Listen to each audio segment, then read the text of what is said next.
कैसे हो मेरे होटल वाले दोस्तों। मैं हूं आपका होस्ट शेफ धीरज। आज हम लोग टॉपिक लेने वाले हैं पोल्ट्री और गेम। जी हाँ, पोल्ट्री और गेम। अगर आप लोग कॉन्टिनेंटल कुजीन में काम कर रहे हैं तो इन दो शब्दों से आपका पाला पड़ता ही होगा। पोल्ट्री आप लोगों को मालूम है चिकन को कहते हैं, और इसके बारे में मेरी एक वीडियो और भी है। पोल्ट्री एक्चुअली में चिकन के अलावा भी कई सारे पक्षी होते हैं, या बोल दीजिए ऐसे पक्षी जो कि अंडे देते हैं और वो पालतू होते हैं, जिनके के लिए हम उनका मीट और उनके अंडे दोनों यूज़ करते हैं। जैसे कि हमारा डक हो गया, हमारी टर्की हो गया, जो कि एक कॉमन एग्जाम्पल है। बट अब ये गेम है क्या? गेम आप लोगों के लिए हो सकता है एक नया शब्द भी हो, तो आज हम लोग बात करने वाले हैं सिर्फ यहाँ पे गेम्स की। गेम्स एक्चुअल में है क्या? गेम्स हम लोग बात करें कॉन्टिनेंटल कुजीन में, तो गेम्स एक जानवरों को हम लोग गेम्स कह सकते हैं, क्योंकि कॉन्टिनेंटल कुजीन में हम कई सारे जानवरों का भी प्रयोग करते हैं। अब जो एक जानवर है या जो ये गेम जो हम लोग शब्द यूज़ कर रहे हैं, वो यूज़ करते हैं हम उन जंगली जानवरों के लिए या उन वाइल्ड एनिमल्स के लिए। Wild animals plus wild birds. जी हाँ, वाइल्ड एनिमल और वाइल्ड बर्ड दोनों ही इस कैटेगरी के अंदर आते हैं, जिसको कि हम लोग गेम्स बोल रहे हैं, जो कि कंप्लीटली सेफ हैं ह्यूमन के लिए, इंसान के खाने के लिए। जी हाँ, अगर आप रैबिट खा रहे हैं, आप तीतर बटेर खा रहे हैं, तो ये सारे आपकी जो आएंगे वो आएंगे आपकी गेम्स कैटेगरी के अंदर। उनको आप पोल्ट्री नहीं बोल सकते हैं।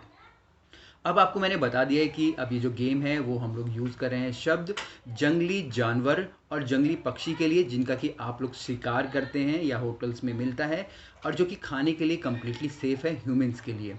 अब एक मैं आपको किस्सा सुनाता हूँ। मैंने दोहा में काम किया है, तो मेरा एक फ्रेंड था जो कि वहीं का था। अब एक दिन वो मेरे लिए एक मीट लेके आया। देखने में वो मटन लग रहा था, और वो एक पालक में बना पड़ा था। उसने मुझे टेस्ट करने के लिए दिया, मुझे वो काफ़ी अच्छा लगा। बाद में उसने बताया कि वो घोड़े का मीट है। जी हाँ, वो आपके घोड़े का या बोल दीजिए हॉर्स का मीट था। मुझे बाद में बड़ी हैरानी हुई कि घोड़े का मीट भी लैम जैसा लग रहा है, हमारे जो मटन की तरह लग रहा है। मुझे खाना तो नहीं था, पर मुझे उसने बताया नहीं और मैंने खा लिया।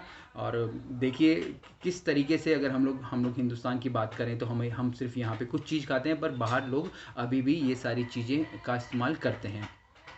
अब जो ये वाइल्ड एनिमल या हम लोग गेम हम लोग बोल देते हैं, इनको हम लोग दो कैटेगरी में डिवाइड कर देते हैं। अब जो अगर हम इनको दो कैटेगरी बोले, जो पहली कैटेगरी है वो ऐसे जानवर हैं जिनके शरीर पे बाल होते हैं। जिनके शरीर पे बाल से मेरा मतलब है जैसे कि हमारे घोड़ा हो गया, हमारा जिराफ हो गया, हमारा हिरन हो गया, बारहसिंगा हो गया। ये सारी चीज़ें जो कि हमारे हम लोग गेम्स के अंदर आएंगी। दूसरी कैटेगरी है एक ऐसे पक्षियों की जो कि जिनके शरीर पे पंख होते हैं, फैदर होते हैं।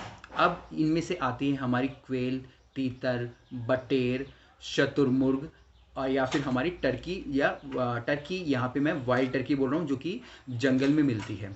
तो ये सारे पक्षी और ये सारे जानवर हमारी गेम की कैटेगरी के अंदर आते हैं। तो आपको ध्यान हमेशा यही रखना है, अगर आप लोग कॉन्टिनेंटल कुजीन में काम कर रहे हैं तो आपको पोल्ट्री और गेम के बीच में फ़र्क रखना है।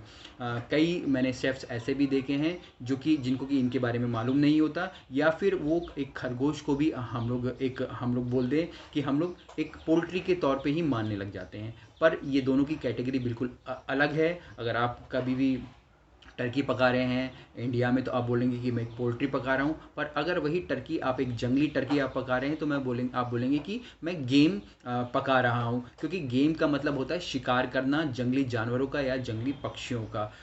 इंडिया में तो कई सारे जो ऐसे पक्षी हैं जो कि बैन है, हम लोग नहीं खा सकते, पर विदेश में लोग अभी भी खाते ही हैं। और जो हम लोग पढ़ाई ये कर रहे हैं, ये सारी हमारी कॉन्टिनेंटल कुजीन की पढ़ाई हम लोग कर रहे हैं, जो कि फ्रांस से या हमारे विदेश के यूरोपियन कंट्री से बिलोंग करती है।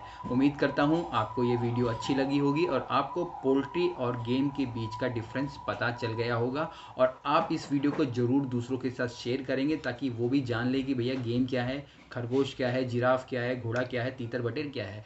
और भी कुछ क्वेश्चंस हो तो आप नीचे नीचे कमेंट करके लिख सकते हैं। बाकी आप मुझे व्हाट्सएप पे मैसेज तो कर ही सकते हैं। फिर मिलेंगे एक नए वीडियो में, तब तक के लिए जय हिंद।